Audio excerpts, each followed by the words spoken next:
Hello, I am here with Jordyn Carroll. Jordyn, how are you doing today? I'm doing great. Thanks for having me. Excited to be here. Awesome. Thank you for saying yes to this interview.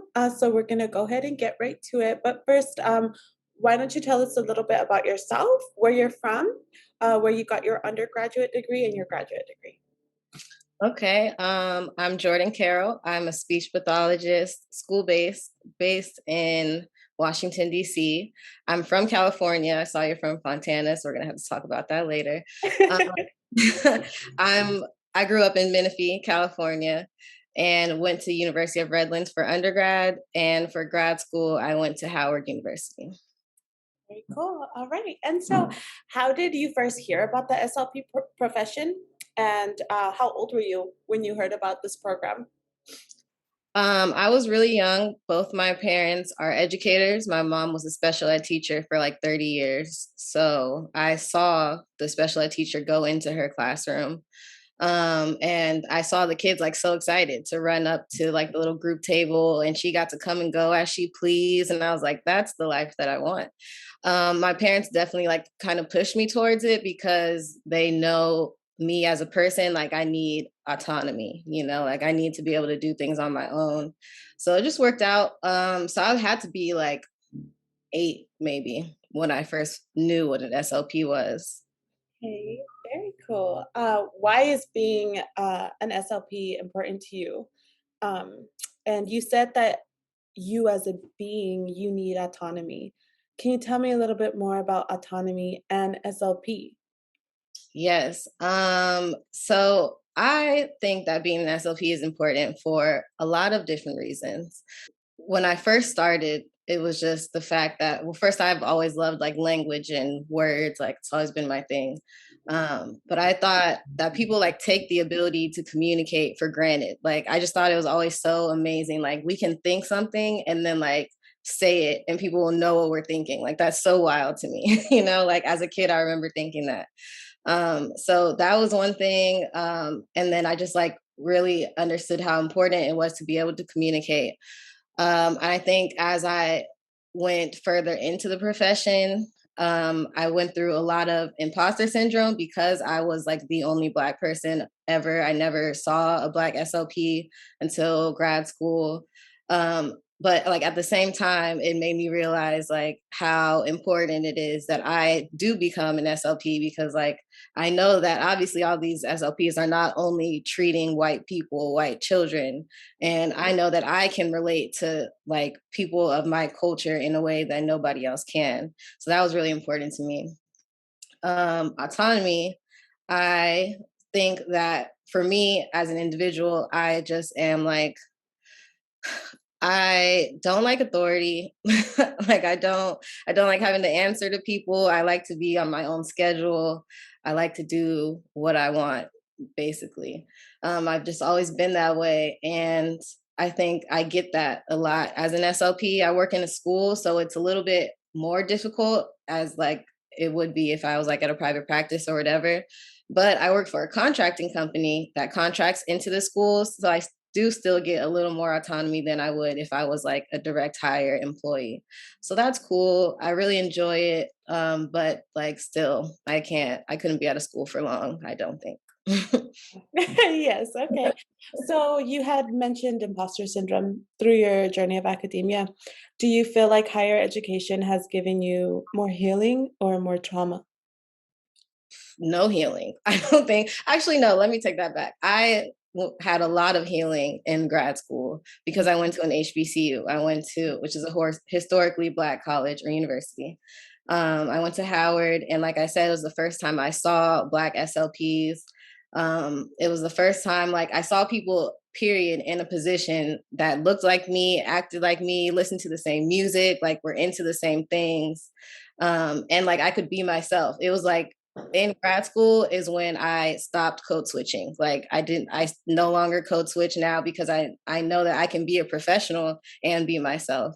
So that was healing. But other than that, definitely harmful. It was a very harmful experience. Undergrad was like I would definitely say one of the top worst experiences of my life, just because like it was the first time I experienced like overt racism and just like microaggressions daily, like all day, every day.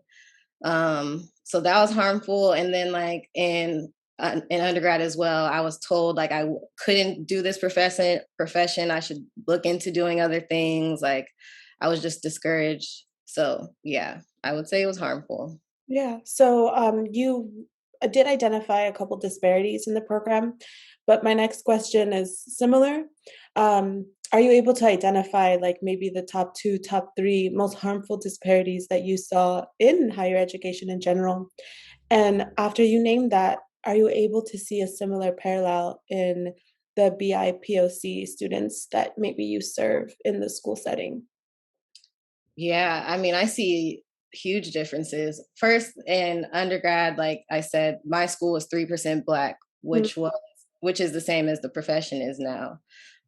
So it was just like I was very alone. I had one professor of color, and she was just like extremely dismissive. So that was really harmful too. And then like so yeah, just not seeing like not even anybody look like me, like any people of color. Like that was huge. And then I see just like the difference in what is the word? Like funding, accessibility, like white people have everything. Like it's so crazy. Even like in just like the difference between my undergrad, which was like a small private school, versus Howard, which is like a literally historical university. Like the difference in just resources that we had. Like, I had way more resources in undergrad at this small private school with, I mean, it has history, but it's like white history, you know? So it's like, no, seeing that. And then on top of that, I definitely notice it now with my students because I work at two different schools, and one is predominantly white and one is predominantly Black and brown.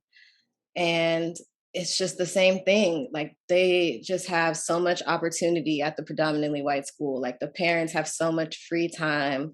They have like they get into these amazing preschools. They have all these after school activities. Like it's just a whole different lifestyle. And my kids at my predominantly Black and brown school, it's like they all have a very different experience. Like there's kids that don't show up with jackets when it's 40 degrees in the morning. There's parents are struggling. Like every parent I've talked to has explained to me in some way or another how difficult of a time they've been having throughout the whole pandemic.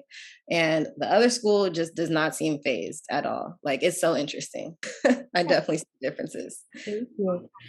So a lot of SLPs, especially in my program, we are predominantly it's predominantly white, but it's also Latino and Indigenous. Okay. However, the Latino and Indigenous group, we went out to the field as slip us first. And then we kind of heard about this profession. You were 8 when you heard about this profession.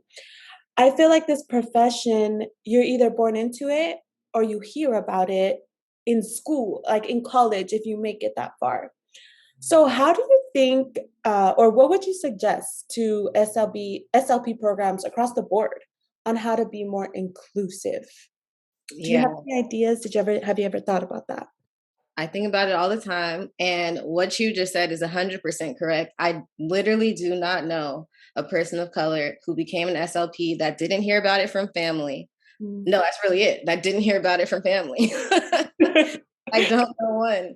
And that's wild. Like if we didn't have one family member to tell us or show us this profession, like we would not be here. Mm. And everybody else, like you said, through school or like volunteering somewhere, like it's always another story.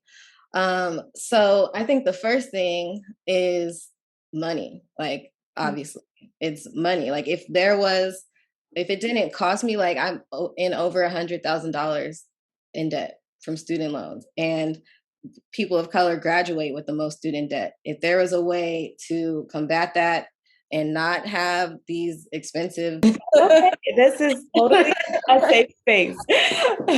Right. I just don't like, I don't understand why it's so expensive. And it shouldn't be like you're holding a lot of people back from joining this profession, number one.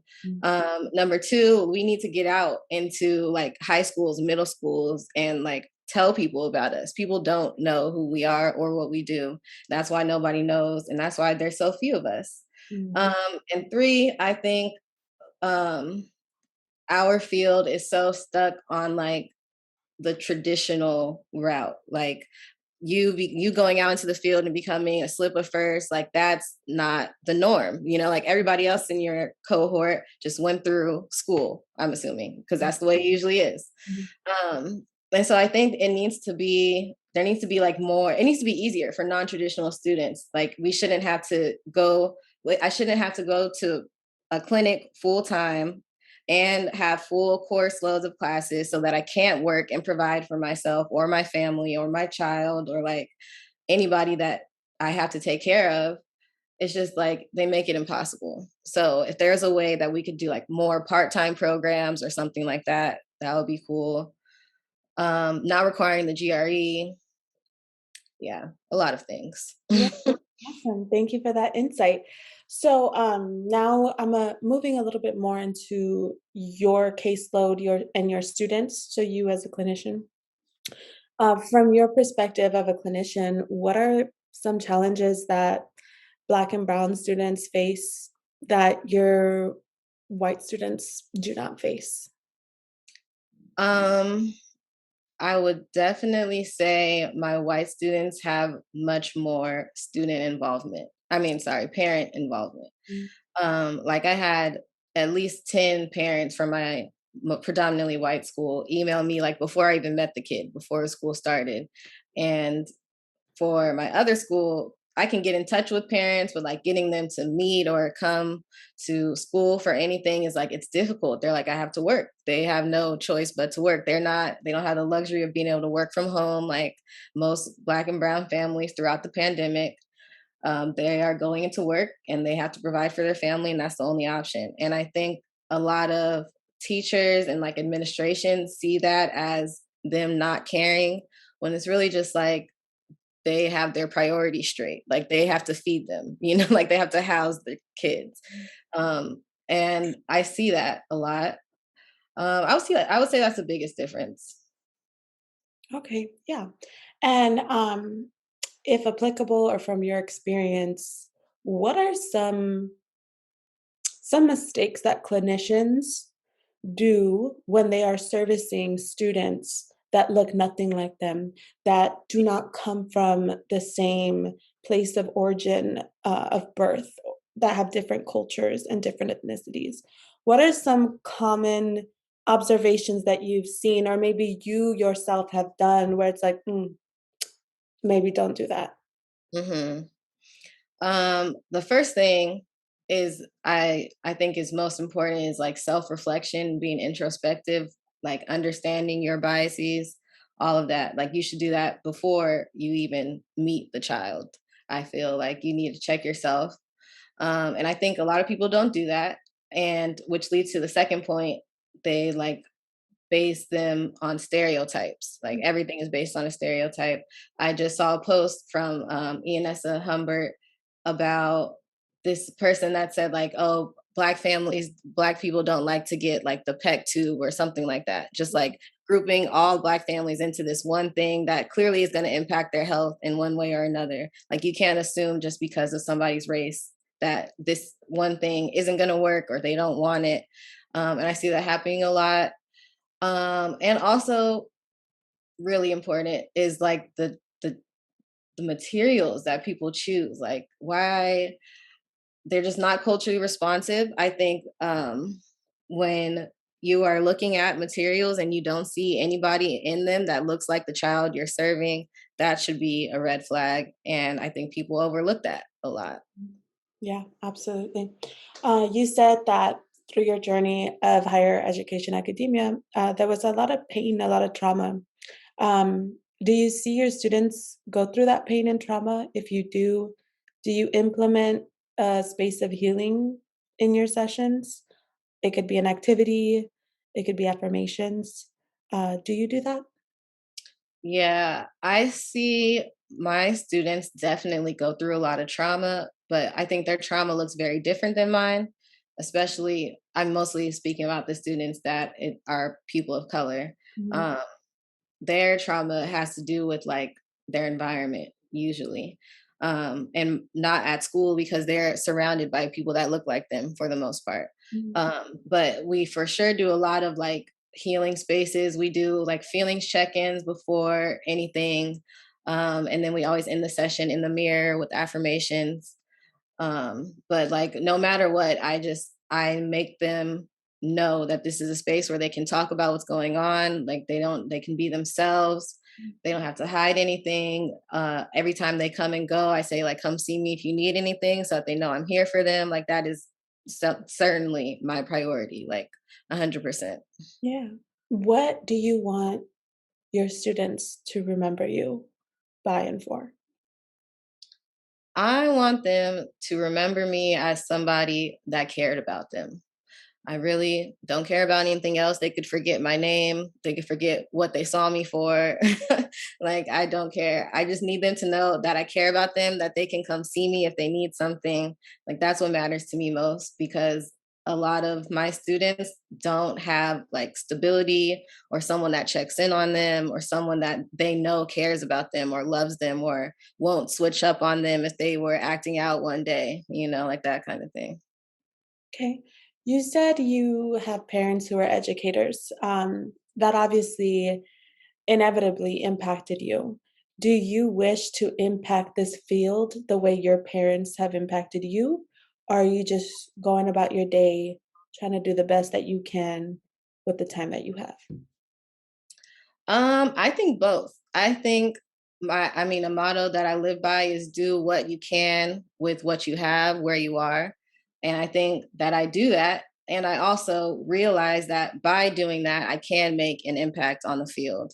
So, like when I started social media, it was only because of my experience and knowing like I don't want any other like SLP or future SLP of color to go through this thinking like they're the only one or that nobody else is out there, that it's impossible, that they have to listen to the people telling them that they can't do it. Because I know that so many of us have had those very same experiences. So I started it like I want people to see a black face. Like I'm just gonna put myself out there. I don't know what I'm gonna talk about. Like didn't matter. And then like all these things started happening. George Floyd was murdered and everybody was waiting for like organizations to speak up and Asha did not say anything at all. And Mhm. then like 8 days later or something like that, they put out a statement that was trash, like didn't mention his name, didn't mention police brutality or anything that happened, didn't mention anything about like Black ASHA members, like nothing. So then I was like, all right, well, now I know what I want to talk about because like this is trash. Like somebody needs to say something. And I think like through that, I found my voice and like really just was like, I need clearly what I have to say is important and my experience is important. And I want to share my story. And I want the things that are important to me, I need other people to know about because I need them to be important to them. Like I Mhm. need these things to matter around the field. Mhm. So that's the impact I want to make. I like to challenge the status quo and change things for the better, especially for people of color. After discovering your voice, do you feel like you have had more nights of healing um, as you as a person as well as a clinician? Do you feel like you are being heard?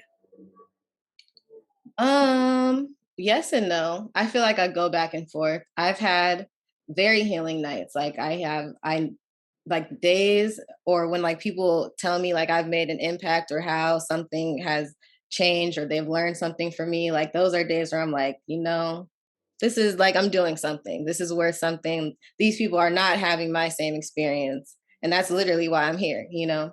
But then there's also days where like I get like negative feedback or I feel like I'm not being heard for like or nothing is changing and I'm like why am I doing this? So I think it goes back and forth. Okay. Well, thank you so much. And I just wanted to say on this interview that, again, I found you through social media. I think you're breaking serious barriers. You have inspired me personally in my private, when I was working in a private practice and in a school, to speak up. So your work is impactful. Thank you so much for taking the time out of your very busy day for this interview. Thank you.